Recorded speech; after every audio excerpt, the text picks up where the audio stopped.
Good morning, Rovers. So I've been here about a week now, and in that time I've discovered a number of problems that need to be dealt with, because as it stands right now I cannot ask Mrs. Rover to come up and join me in this 12 by 12 room on the homestead.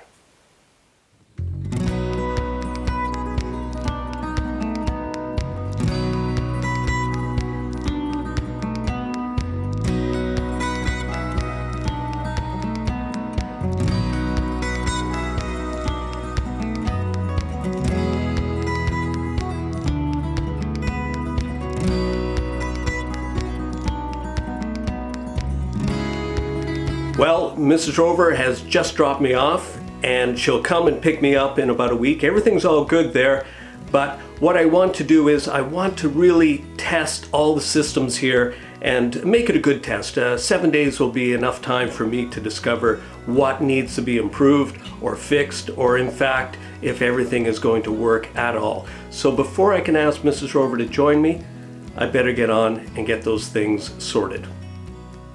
Well, if you're new to the channel, let me take 20 seconds to bring you up to speed. We're building a sustainable homestead from the ground up. And now in the first 6 months we built a shop, and in the corner of it we have this 12 by 12 room where Mrs. Rover and I will eat, sleep and live as we develop our gardens, build a barn and raise some livestock. And yes, we are in our mid-50s, but this is our 4th and last homestead. Now, if you're interested in what the previous 3 homesteads look like, check out the link here above my left shoulder. Well, this is it, day 1, and I'm here all alone, and I've got a big mess of household belongings, garage, detritus, everything that needs to be put away. Wow, what a pile of worldly belongings. You know, this is all the stuff plus all these little extra things that I've kept over the years that I think I might need during the future build. All my tools, they all have to be accessible for the building we'll be doing over the next little while. And a lot of our household goods that we don't need until we build the house, well, they have to go into deep storage. They'll be piled to the back of that room and we won't see them for, could be a year or more. Anyway, that's what it's like when you're trying to live and store all your belongings all under one roof. Well, I just spent the first night here on the homestead, and I just had the most unbelievable sleep. So restful. Anyway, I just wanted to let you know that. Now we're going to head back inside and we're going to make some brekkie. That's an old Navy term for breakfast, if you didn't see that coming. All right, let's head on in. So I'm here in the galley section of the little 12 by 12 room, and I want to make some breakfast. It's not all about cooking, that's not really my area, but what I'm trying to do is identify where I can make some efficiencies or how things work, what needs improvement. Now I'm just going to try to make this breakfast. This breakfast is very similar to what I would do when I was going to sea. So just put a little bit of rolled oats in the bottom of the bowl. You don't need a lot. Next thing you want to do is put in some yogurt. Now, yogurt is very good for you, so don't be stingy with it. Put a fair amount in. That's great. That's great. So let's see if we can see what that looks like. Right. Now, the thing that really makes this breakfast worthwhile is the fruit. So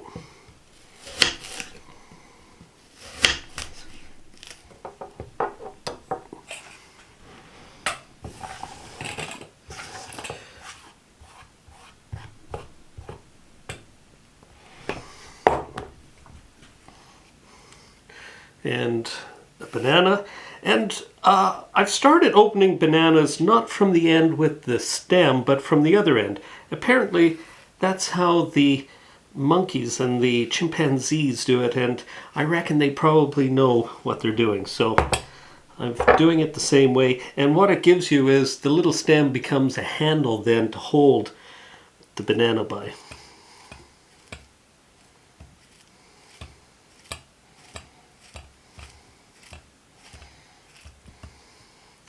And bananas, as probably we all know, won't grow here on Prince Edward Island, but in winter it's a great fruit because they have a lot of potassium, and apparently the brain needs potassium to function at its highest ability. So I've been told. Okay, and we have room for one more apple. All these little bits of apple core and even the banana peel, they can go straight to the chickens. They'll get what they want from them, and they just simply won't eat what they don't want.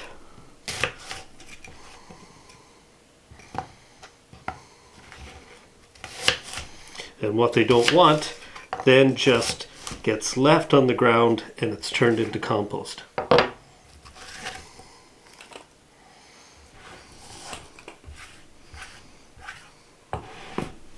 Okay, so that's what we're looking at right now. And just give it a nice stir, and again, mix in those rolled oats and the yogurt. And this is a very nutritious and filling breakfast. It'll keep you going right through until lunch.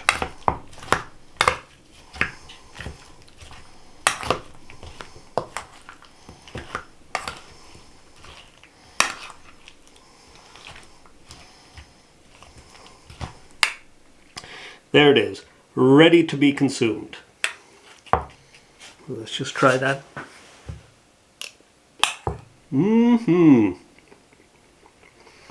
Seriously, that is good. I could eat this every day. In fact, I eat this every day. Well, that was pretty exciting. I just turned on the 2-burner range top that we're going to use for our cooking, and just smoke started billowing out of it. So I had to unplug it, move it to the other room, and let it burn off whatever residue that was on the burners, and it was significant. And now that it's stopped, I've brought it back in, but I do still have the window open despite it being winter. I have the fan on full blast and the door is open. So I think I've aired it out enough now so that I can close the door maybe and continue on with my cooking experiment. Well, that's not bad at all. You know, I had the windows and doors open and the cold air coming in. It's about 30 degrees outside right now, but that's about, I don't know, 5 minutes ago, maybe 8 minutes ago. And in that time, the room is warmed back up again. So the single heater that we have here is well sized for this space, and the space being so insulated, it really helps. So I have 2 cups of water on the boil here, and we're boiling. So I'm now going to add a little bit of rice. There we go. And I think we also want to stir that a bit.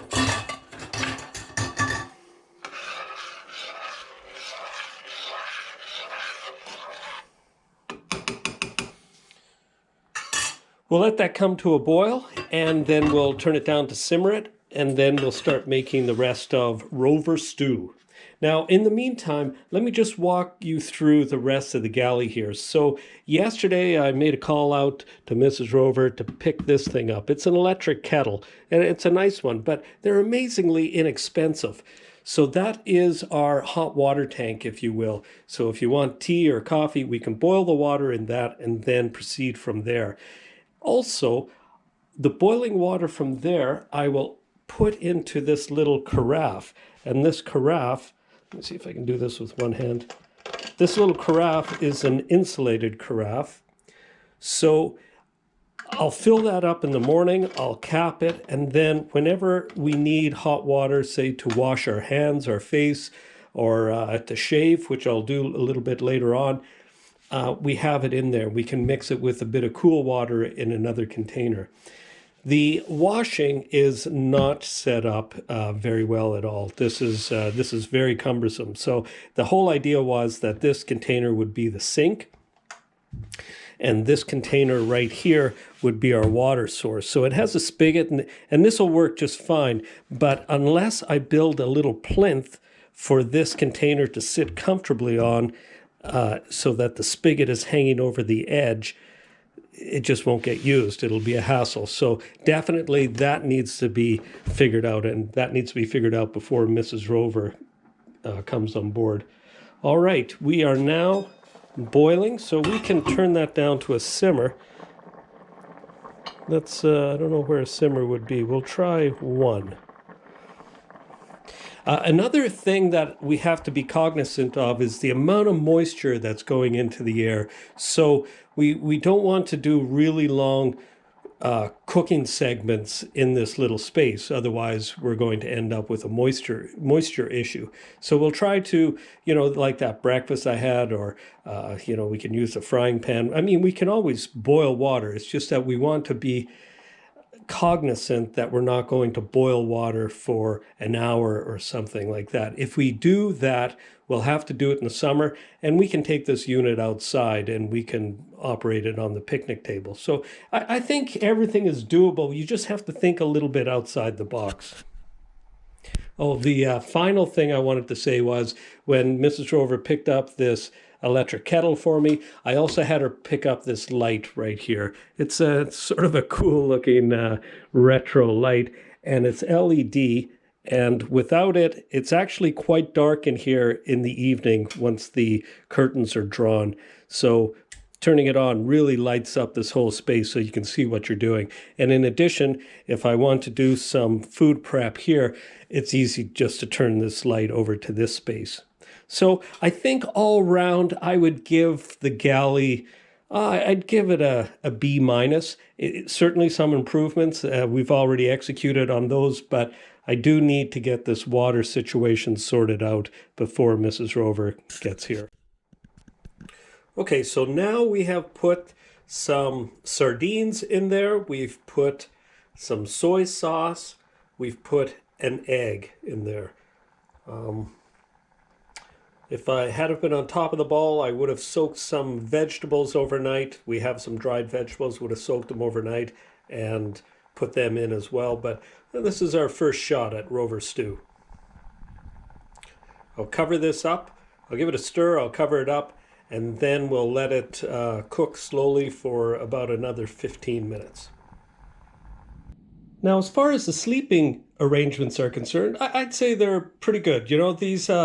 These bunks are just the right size. They're very comfortable. I've been sleeping on this bottom bunk despite the fact that Mrs. Rover has called dibs on it. But the reason I haven't been sleeping in this one is because, well, it's about 5 feet off the ground, and I thought maybe I'd be able to step down onto the fridge, then the table, and then maybe a chair and onto the floor. But that's not a good arrangement. So I have to build a little ladder, maybe something that'll come down quite steeply that I'll be able to get up and down on. And then during the day when I'm not using it, I'll put it off to the side somewhere.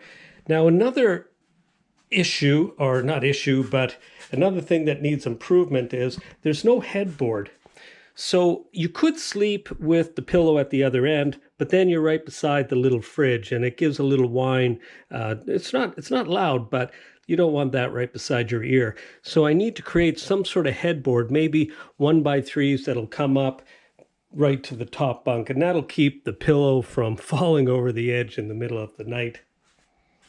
Apart from that, I'd say the bunks are a great sort of achievement here for Rover's Rest, in the sense that they don't take up very much room, but yet they're very comfortable. So this is our internet connection right now, and you don't have to be an internet professional to see that from this you are not getting any internet. Now, it's been a couple of months since they were here. When they were here last, they we're missing a piece of equipment to be able to finish a job off. And for some reason or another, I haven't heard from them in a couple of months. However, the initial or most of the infrastructure has been done. There is a big 6x6 post in the ground with a satellite receiver, and that was all done with a government grant.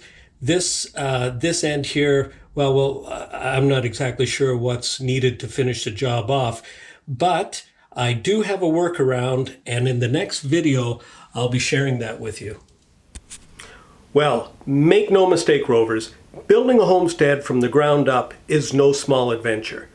And it's my responsibility to take care of all the details so that Mrs. Rover can enjoy and embrace this adventure as much as I do. Now, I don't want to overplay that too much because Mrs. Rover is very cool and she does want to be here. I just don't want to stress her out by not having the details taken care of. Now, we do have a few variables that are unique to our situation. You know, we have COVID-19 with the restrictions of living on this island, where we have our building costs have increased substantially and our availability of building materials has decreased. We also want to do this with no debt, and we want to do this in an ecological manner, and we're also in our mid-50s. Now, the last item I just said there, being in our mid-50s, I really don't see that as a detriment. In fact, I see it as a positive because over those 5 decades, I have managed to pick up quite a few skills. I also have quite a bit of experience that I'll be turning loose on this project. So, being in your mid-50s, see it as a positive. Now, we can all learn from each other, that's a fact, and I hope we do, and I hope you send in suggestions whenever you see something that you think would benefit me, and do so through the comments, and we'll all learn from it. But the two most important things that you will have in your arsenal whenever you take on any adventure, whether it's homesteading or sailing across the Atlantic, is your imagination and your creativity, because all those skills and experience that I mentioned before really don't amount to anything if you're not able to focus it, and focus it in a direction that'll have a positive outcome. And that's where the imagination and adventure come from. Well, Rovers, we're at that point in the video where I'll ask you to subscribe if you haven't already. Please hit the like button, and the best way you can possibly help Mrs. Rover and I is by sharing our story and our videos on your social media. So until next time, Rovers, thanks for watching.